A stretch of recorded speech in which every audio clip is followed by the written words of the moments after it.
नमस्कार बच्चों, कल हमने यहाँ तक लेसन पढ़ा था ये। अब इससे आगे करेंगे जो भी था। कल हमने यहाँ तक पढ़ लिया था ये।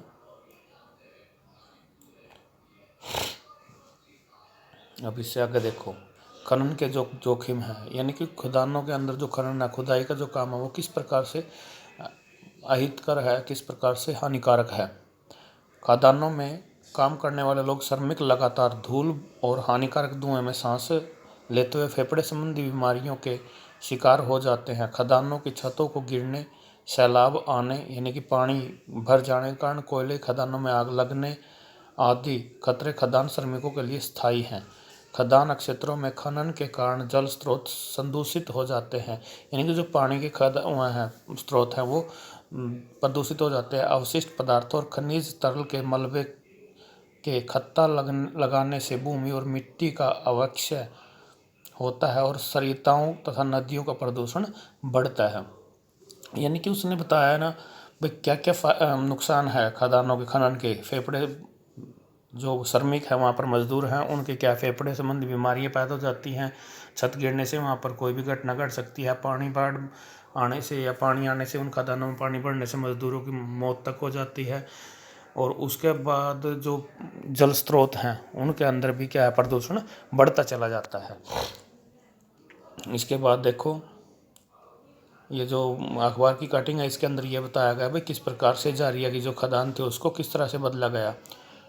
उसके बाद है खनिजों का संरक्षण।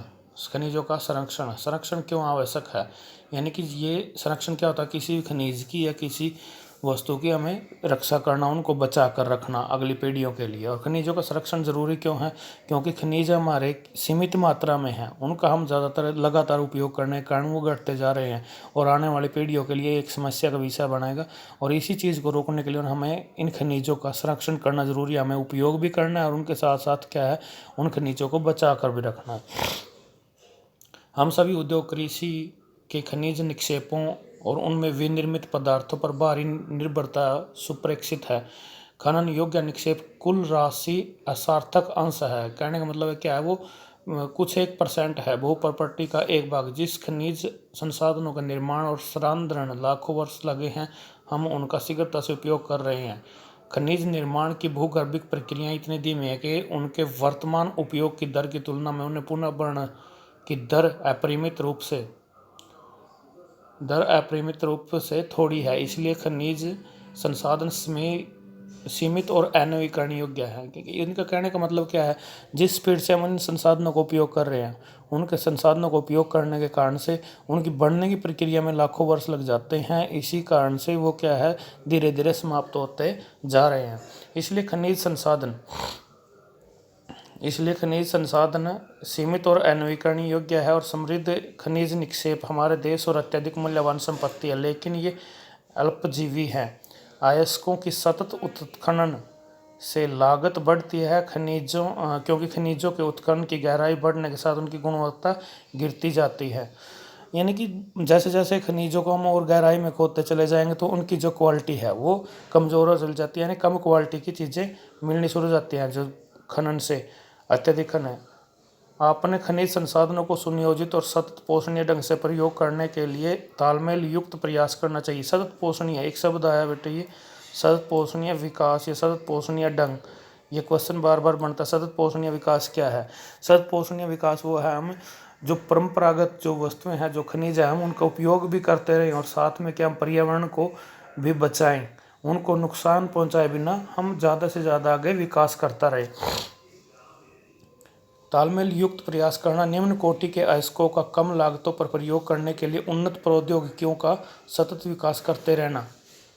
निम्न कोटि के अयस्कों का, देखिए इसने कहा निम्न कोटि के अयस्कों का कम लागतों पर प्रयोग करने के लिए उन्नत प्रौद्योगिकियों, यानी कि उच्च क्वालिटी की जो टेक्नोलॉजी है उनका प्रयोग करके सतत विकास करते रहना चाहिए। धातुओं का पुनः चक्रण, जैसे जो धातु में पुनः चक्रण है, जैसे लोहा है, लोहा जो उसका जंग लगने के बाद खराब हुआ उसको दोबारा से फिर उसको शिफ्ट करो, उसको दोबारा पिघलाओ, उससे जो भी वस्तु बनानी है दोबारा से, ये पुनः चक्रण कहलाता है। रद्दी धातुओं का प्रयोग, अन्य प्रतिस्थापनों का उपयोग भविष्य में हमारे खनिज संसाधनों का संरक्षण के उपाय हैं। इसके अंदर ये पैरे के अंदर जो है क्या बताया इसने, सतत पोषणीय विकास के साथ जो खनिज है उनका संरक्षण किस प्रकार से किया जा सकता है। इस पैरे के अंदर है वो क्वेश्चन भी पड़ता है, खनिजों का संरक्षण क्यों जरूरी है या खनिजों का संरक्षण क्यों आवश्यक है, ये दोनों क्वेश्चन यहाँ इस पैरे के अंदर है। उसके बाद देखो आगे, ऊर्जा संसाधन। ऊर्जा संसाधन, ऊर्जा सभी क्रियाकलापों का लिए एक आवश्यक है। खाना पकाने में ऊर्जा संसाधन क्या होता है, जिनसे हमें हीट मिलती है, गर्मी मिलती है, जलाने के काम आते हैं, उसके अंदर ऊर्जा संसाधन के अंदर बहुत सारी चीज़ें हैं, जैसे कोयला है, पेट्रोलियम पदार्थ है, तेल है, चारकोल है, ये सारी चीज़ें क्या हैं, ऊर्जा संसाधन है। खाना पकाने में, रोशनी, ताप के लिए, गाड़ियों के संचालन के लिए, उद्योगों, मशीनों के संचालन में ऊर्जा आवश्यक होती है। ऊर्जा का उत्पादन ईंधनों जैसे कोयला, पेट्रोलियम, प्राकृतिक गैस, यूरेनियम, विद्युत से किया जा सकता है। ऊर्जा संसाधनों को परंपरागत और गैर परंपरागत साधनों को वर्गीकृत किया जा सकता है। परंपरागत साधनों में लकड़ी, उपले, कोयला, पेट्रोलियम, प्राकृतिक गैस तथा विद्युत, दोनों जल विद्युत और ताप विद्युत सम्मिलित हैं। यानी कि परंपरागत क्या है, हम जो परंपरा अनुसार जो लगातार से प्राचीन काल से हम इन चीज़ों का उपयोग करें वो है परंपरागत संसाधन। तो जैसे उपले हैं, पेट्रोलियम पदार्थ है, ये सारे परंपरागत संसाधन हैं। उसके बाद है और गैर परंपरागत साधनों में जैसे सौर, पवन, ज्वारीय, भूतापीय, बायोगैस, परमाणु ऊर्जा शामिल किए जा सकते हैं। ग्रामीण भारत में लकड़ी और उपले बहुतायत प्रयोग किए जाते हैं। एक अनुमान के अनुसार ग्रामीण घरों में आवश्यक ऊर्जा का 70% अधिक से अधिक इन दो साधनों से प्राप्त होता है। यानी कि लकड़ी और उपलों से 70% ऊर्जा का जो उपयोग है हम दो चीज़ों से उपयोग करते हैं, दो चीज़ों से प्राप्त करते हैं। लेकिन जब घटते वन और क्षेत्र के कारण इनका उपयोग करते रहना कठिन होता जा रहा है, क्योंकि लकड़ियाँ कहाँ से मिलेंगी हमें, वनों से, और वन क्या है, घटते जा रहे हैं, तो इन चीज़ों का उपयोग कम हो जाता है। इसके अतिरिक्त उपलों का उपयोग भी हतोत्साहित किया जा रहा है, क्योंकि इसमें सर्वाधिक मूल्यवान खाद्य का उपयोग होता है, जिसे कृषि में प्रयोग किया जा सकता है। परंपरागत ऊर्जा के स्रोत, कोयला। पहला है कोयला। भारत में कोयला बहुतायत मात्रा में पाया जाता है। जो कोयला भारत में कोयला है बहुतायत मात्रा में पाया जाता है, एक जीवाश्म ईंधन है। इसमें यह देश की ऊर्जा की आवश्यकताओं के महत्वपूर्ण भाग प्रदान करता है। इसका उपयोग ऊर्जा उत्पादन और उद्योग और घरेलू जरूरतों की ऊर्जा की आपूर्ति के लिए किया जाता है। भारत में इसकी वाणिज्यिक ऊर्जा आवश्यकताओं की पूर्ति हेतु मुख्यतः कोयले पर निर्भर है। जैसा कि आप पहले ही जानते हैं कि कोयले का निर्माण पादप पदार्थों में के लाखों वर्षों तक संपीड़न से हुआ। यानी कोयले का पदार्थ जो पादप है, पेड़ पौधों के गलने सड़ने से, जमीन के अंदर दबने, गलने सड़ने से लाखों वर्ष लगने के बाद इनका प्रयोग कोयले का निर्माण हुआ है। इसलिए संपीड़न की मात्रा और गहराई और दबने के समय के आधार पर कोयला अनेक रूपों में पाया जाता है। इसके कई रूप है। दलदलों में अक्षय होते पादप पीट उत्पन्न होता है, पिट नामक कोयला।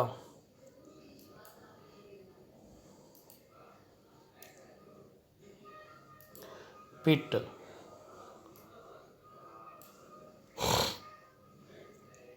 और इस कोयले की खासियत क्या है, जिसमें कम कार्बन, नमी की उच्च मात्रा और निम्न ताप, इसकी खासियत है। पिट कोयले की क्या खासियत है,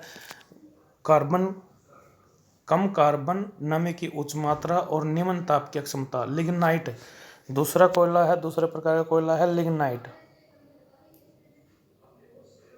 लिग्नाइट। यह निम्न कोटि का भूरा कोयला होता है। भूरा कोयला किसे कहते हैं, लिग्नाइट कोयले को। यह मुलायम होने के साथ साथ अधिक, इसकी खासियत क्या है,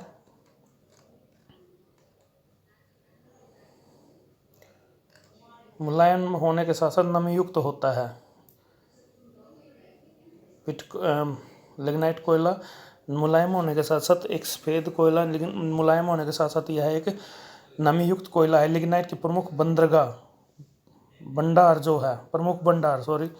तमिलनाडु के नवेली में मिलते हैं। विद्युत उत्पादन में प्रयोग किए जाते हैं। गहराई में दबे और अधिक तापमान से प्रभावित कोयले को बिटुमिनस कोयला भी कहा जाता है, यानी कि ज़्यादा गहराई में फैले हुए कोयले को क्या कहते हैं? बिटुमिनस कोयला। यह है बिटुमिनस कोयला जो उच्च क्वालिटी का होता है। यह वाणिज्यिक प्रयोग में सर्वाधिक लोकप्रिय है। धातु शोधन में उच्च श्रेणी के बिटुमिनस कोयला क्या है? उच्च श्रेणी का है, उच्च क्वालिटी का है। जो है ये उच्च क्वालिटी का कोयला है का प्रयोग किया जाता है, जिसका लोहे के प्रगलन में विशेष महत्व है। एंथ्रेसाइट कोयला, एंथ्रेसाइट जो चौथी प्रकार है, एंथ्रेसाइट जो सर्वोत्तम गुणों वाला कठोर कोयला है। इसकी खासियत है ये कठोर है, यानी कि 4 तरह के कोयले देखे हैं उनके बारे में पढ़ा हमने। सबसे पहले पिट, दूसरा लिग्नाइट, तीसरा बिटुमिनस, चौथा एंथ्रेसाइट। 4 तरह के। सबसे पहले वाले में पिट कोयले में नमी युक्त और कम ऊर्जावान, दूसरे में है लिग्नाइट में ये नमी युक्त है और सफ़ेद कोयला है, तीसरा है बिटुमिनस कोयला कहा जाता है। इसको वाणिज्य प्रयोग के लिए प्रयोग किया जाता है। इसके अंदर धातु शोधन उच्च श्रेणी का पाया। चौथा है एंथ्रेसाइट, यह सबसे कठोर कोयला है। उसके बाद भारत में कोयले के 2 प्रमुख भूगर्भिक युगों की सेल क्रम में पाया जाता है। कोयला कहाँ पर पाया जाता है? भारत के अंदर जो भूगर्भिक सेल है उनके अंदर।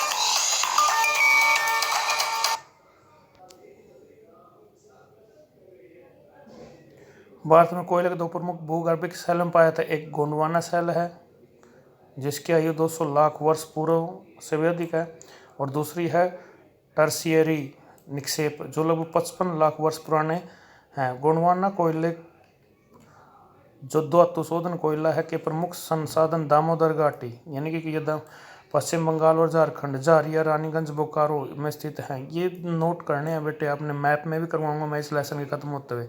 रानीगंज बोकारो में स्थित है। जो महत्वपूर्ण कोयला क्षेत्र है वो गोदावरी महानदी, सोन, वर्धा नदी घाटियों में है।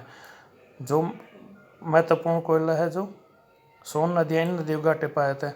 आपने जो नोट करना है ना, कोयले का क्षेत्र जैसे झारिया है, झारिया, रानीगंज, बोकारो, ये तीनों नोट कर लेने हैं। टर्शियरी कोयला क्षेत्र उत्तरी पूर्वी राज्यों मेघालय, असम, अरुणाचल प्रदेश और नागालैंड में पाया जाता है।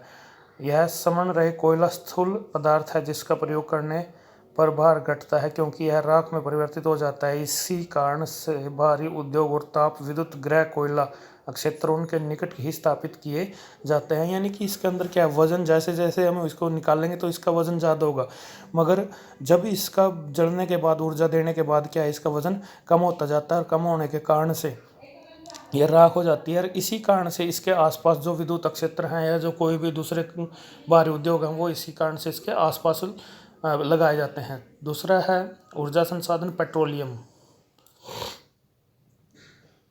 पेट्रोलियम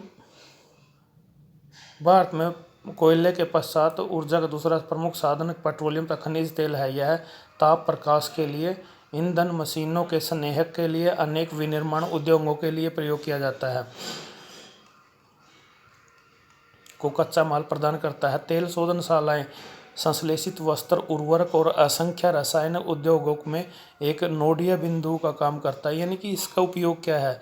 कच्चे तेल का, तेल शोधनशालाओं के से जो संश्लेषित, यानी कि जो कपड़े हैं संश्लिष्ट, यानी कि जो रेशम के हैं या दूसरे हैं, उनके कपड़ों के रूप में, उर्वरक के रूप में, असंख्य रसायन उद्योगों के और नोडीय बिंदु यानी खेती करने के लिए सबसे भारत में अधिकांश पेट्रोलियम उपस्थिति टर्शियरी युग की सेल संरचनाओं में अपनति है। ये टर्शियरी सेल हैं जो बेटे ये हैं अपने दक्षिण भारत में, पूर्वी भारत में की संरचनाओं में और ब्रश ट्रैप में पाई जाती हैं। यानी कि जो वलय अपनति गुंबदों वाले प्रदेशों में वहाँ पाया जाता है जहाँ उद्वलन के शीर्ष में तेल ट्रैप हुआ है। तेल धारक पर संद्रण चूना पत्थर और बालू पत्थर होता है जिसमें तेल प्रवाहित हो सकता है। मध्यवर्ती अब असंद्रण परतें तेल के ऊपर उठने व नीचे रिसने से रोकती है। यानी कठोर सेल होती हैं जो उनके नीचे ये पाया जाता है ताकि वो तेल ऊपर नीचे न उठ सके, उनको कोई स्थान आगे ऊपर निकलने का मौका न मिल सके। और ये जो पाया जाता है सबसे पहले है मुंबई हाई, गुजरात में, असम में पेट्रोलियम उत्पादक क्षेत्र। भारत के मानचित्र पर 3 प्रमुख अपतटीय तेल क्षेत्र चिन्हित करें। अंकलेश्वर जो गुजरात का है सबसे बड़ा महत्वपूर्ण तेल क्षेत्र है। असम में डिगबोई, असम भारत का सबसे पुराना तेल उत्पादक राज्य है। असम के अंदर है डिगबोई, नारकटिया और मोरन हुंगरीगंज, ये तीनों असम के अंदर एक ही जगह ऐसी है। और तेल शोधन तेल जो उत्पादन है 3 जगह से किया है, मुंबई हाई, अंकलेश्वर और तीसरा है डिगबोई, नारकटिया और मोरन हुगरीजन, ये 3 जगह। ये भी मैप के लिए आपने नोट कर लेना है बेटे। मैप के लिए जो आपने नोट करना है, मुंबई हाई, गुजरात में अंकलेश्वर, ये समुद्र के अंदर है मुंबई हाई, और डिगबोई असम के अंदर, नारकटिया और मोरन हुगरीजन, ये तीनों 4 के 4 है जो आपने नोट कर लेने हैं। 4-5 जो प्राकृतिक गैस एक महत्वपूर्ण स्वच्छ ऊर्जा संसाधन है जो पेट्रोलियम के साथ साथ और अलग भी पाई जाती है। इसमें ऊर्जा के साधन के रूप में पेट्रो रसायन उद्योग में औद्योगिक कच्चे माल के रूप में प्रयोग किया जाता है। कार्बन डाइऑक्साइड के कम उत्सर्जन के कारण प्राकृतिक गैस को पर्यावरण अनुकूल माना जाता है, इसलिए इसका वर्तमान शताब्दी का ईंधन कहा जाता है। यानी कि इसके जलने के बाद कार्बन डाइऑक्साइड गैस नहीं निकलती, इसलिए सबसे उत्तम माना जाता है। कृष्णा गोदावरी नदी बेसिन में प्राकृतिक गैस के विशाल भंडार खोजे गए हैं। पश्चिमी तट के साथ मुंबई हाई, यानी कि ये ज़्यादातर वहाँ पर मिलता है जहाँ पर पेट्रोलियम पदार्थ मिलता है, पेट्रोल निकाला जाता है। मुंबई हाई संयुक्त क्षेत्र खंबात की खाड़ी के अंदर पाए जाते हैं। अंडमान निकोबार द्वीप समूह में महत्वपूर्ण क्षेत्र है जहां प्राकृतिक गैस के विशाल भंडार पाए जाते हैं। 1700 किलोमीटर लंबी Hazari Vijaypur Jagdishpur HVJ gas pipeline Mumbai high और बसीन को पश्चिम और उत्तर भारत के उर्वरक और विद्युत अन्य औद्योगिक क्षेत्रों से जोड़ती है। ये चीज़ें नोट कर लेनी है बेटे आपने। जैसे ये किया ना, जो गैस पाइपलाइन है हजारी विजयपुर और जगदीशपुर की सबसे लंबी 1700 किलोमीटर लंबी गैस पाइपलाइन है। मुंबई हाई और बसीन को पश्चिम और उत्तरी भारत के उर्वरक और विद्युत और अन्य क्षेत्रों से वो जोड़ती है।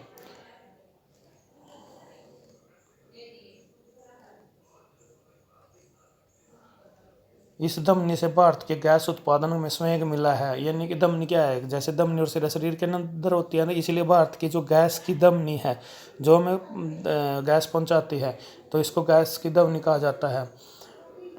और पाइपलाइन को धमनी और सिरा दो मुख्य है हार्ट की जो नसें हैं। इसी तरह से भारत की देश की एक धमनी है, यह भी गैस पाइपलाइन है जो 1700 किलोमीटर है।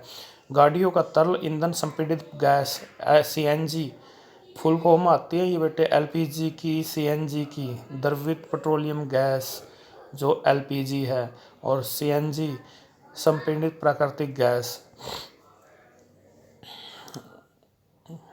विद्युत, आधुनिक विश्व में विद्युत का अनुप्रयोग इतने ज़्यादा विस्तृत है कि इसके प्रति उपयोग के विकास सूचकांक माना जाता है। इसमें 2 प्रकार के उत्पन्न की जाती है, प्रवाही जल द्वारा हाइड्रो टरबाइन चला करके, और दूसरा है अन्य ईंधन से कोयला, पेट्रोलियम और प्राकृतिक गैस जलाने से टरबाइन चलाकर ताप विद्युत ऊर्जा पैदा की जाती है। 2 प्रकार से पैदा की जाती है। एक बार उत्पन्न हो जाने के विद्युत एक जैसी ही होती है। तेज बहते जल में जल विद्युत उत्पन्न की जाती है जो एक नवीकरणीय योग्य संसाधन है। भारत में अनेक प्रकार के बहुउद्देशीय परियोजनाएं हैं जो विद्युत उत्पन्न करती हैं। बहुउद्देशीय परियोजनाएं क्या होती हैं? भाखड़ा नांगल दामोदर कॉरपोरेशन कोपली हाइडला।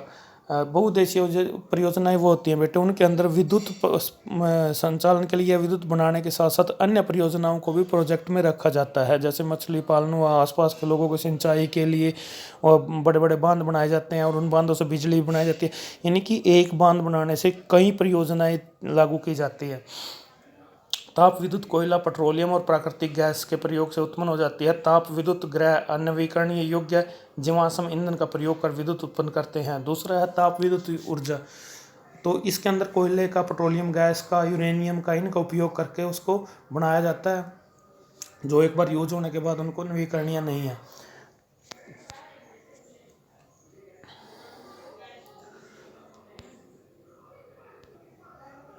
बेटे आज इसके यहीं तक पढ़ेंगे जो हमने किया है, उसके बाद आगे मैं क्वेश्चन बताऊंगा। इसके 5, 6, 7 जो भी क्वेश्चन होंगे वो आपने नोट करने हैं।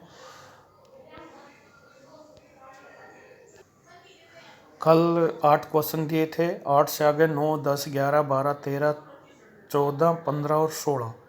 ये क्वेश्चन 16 तक आपने इसी बुक में से ढूंढने हैं और आपने ये करके देखने हैं और याद भी करने हैं। सबसे मोस्ट इम्पोर्टेंट क्वेश्चन है बेटे ये, और ये आपने करने हैं, ध्यान रखना है।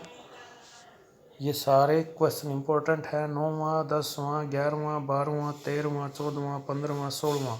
जैसे मैग्नीज का उपयोग किन किन वस्तुओं में बनाने में किया जाता है, मैग्नीज उत्पादन का सबसे बड़ा राज्य कौन सा है, तांबे का उपयोग लिखे, एल्युमिनियम का आयस्क लिखे, अभ्रक का क्या प्रयोग है, चूना पत्थर किस शैल में पाया जाता है, खनन क्रिया जोखिम का वर्णन करें, खनिज संरक्षण क्या है, खनिज संरक्षण के उपाय बताओ, जैसे क्वेश्चन पहले किया था।